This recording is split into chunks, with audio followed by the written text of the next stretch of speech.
کہ طیبہ کی سرزمین پہ کھجوروں کی چھاؤں میں جنت سجی ہوئی ہے محمد کے گاؤں میں۔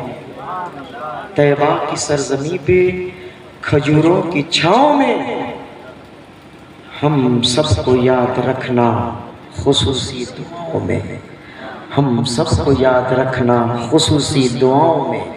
طیبہ کی سرزمین پہ کھجوروں کی چھاؤں میں ہم سب کو یاد رکھنا خصوصی دعاؤں میں، ہم سب کو یاد رکھنا خصوصی دعاؤں میں۔ یہی آخری گزارش حاجی صاحب سے تھی۔ اس آخری گزارش کے ساتھ کہ آپ کے جتنے درجات بلند ہیں اللہ نے کیے ہیں، ان سب کی حفاظت آپ کے ذمے ہے۔ حفاظت ہوگی کیسے؟ اللہ نے رتبہ دیا واقعی میں کیسے؟ اللہ نے مقام بلند کیا کیسے؟ اللہ نے حج قبول کر لیا کیسے؟ تو اس کو ثابت کرنا ہوگا حاجی صاحب اپنی بولی سے، اپنے کردار سے، اپنے گفتار سے، اپنے چال چلن اور اپنے فکر و خیال سے۔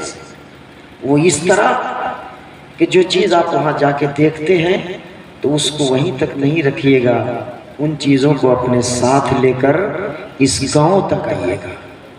آپ کے رکھ رکھاؤ میں، آپ کی بولی میں، آپ کے گفتگو میں، آپ کے چال چلن میں، آپ کی ہر چیز میں اگر بدلاؤ ہے، تبدیلی ہے، چینجنگ ہے، تو ہم سب جان لیں گے کہ اللہ نے آپ کا حج قبول فرما لیا، اللہ نے آپ کا حج قبول فرما لیا۔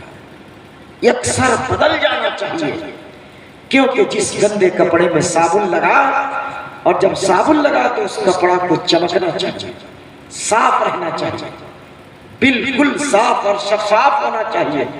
ایسے ہی آپ اس صابن کے سمندر میں جا رہے ہیں، آپ واپس آئیں گے تو آپ کو صاف ستھرا رہنا ہوگا، رہنا ہوگا۔ اس لیے رہنا ہوگا کہ آپ کی زندگی کو دیکھ کر کے اللہ کے بندے یہ خیال کریں اور کہیں ابا ابا تو حج پر چل جا، فلانا بھی گئے ہیں حج پر گئے ہیں تو بدل گئے ہیں، آپ بھی چلے جائیے، آپ بھی بدل جائیے۔ ایسا لوگ اگر کہے تو سمجھیے کہ حاجی کا حج قبول ہے، حاجی کا حج قبول ہے، حاجی کا حج قبول ہے، حاجی کا حج قبول ہے۔ اللہ پاک محترم الحاج عبدالقیوم صاحب کو اللہ صحت دے، اللہ تندرستی دے، اللہ ان کے ارکان حج کو اللہ آسان سے آسان تر کرے اور قبول فرمائے۔ حج کرنا جہاد سے کم نہیں ہے، مشکل ترین کام ہے، یہ اللہ کا فضل ہوتا ہے تبھی جا کر آسان ہوتا ہے، ورنہ بہت مشکل کام ہے۔ آپ اہل بستی سے یہ گزارش میری ہوگی کہ حج کا سلسلہ جو شروع ہوا ہے، اس سے پہلے عمرہ کا سلسلہ شروع ہوا تھا، ان کے برادر اکبر بڑے بابا نے کیا تھا شروع، اور پھر خسرو محترم چھوٹے ابا نے کیا تھا، اور پھر ان کے بھائی نے حج کا سلسلہ شروع کیا الحمدللہ۔ تو میری گزارش یہ ہوگی بستی والوں سے کہ یہ سلسلہ رکنے نہیں پائے، ٹوٹنے نہیں پائے، ہر سال کوئی نہ کوئی عمرہ پہ جائے اور کوئی نہ کوئی حج کی نیت سے مکہ مدینہ جائے، اس بات کا ہمیشہ خیال رکھیے گا۔